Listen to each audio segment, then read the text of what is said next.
Yeah, boy. Tanong lang. Yes. Ano yan? Tanong lang, oy. Ha? So, kung 100K ba, anong the best na gawin? Sa tingin ko, ayusin mo muna yung kulay ng buhok mo sa isahin mo yun. Hindi, magpapahaba lang kasi ako, papadreads ako. Oo nga, pero yung meron kasing isang ibang kulay dito, tulo.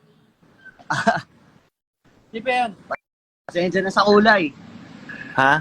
Pasensya Yun, isa, na sa kulay. oh, 100, isa yun. Ha? Isa yun kasi importante ang looks eh. sarili muna. May 100K ka na ba? Ha? Bagal lang. Ano?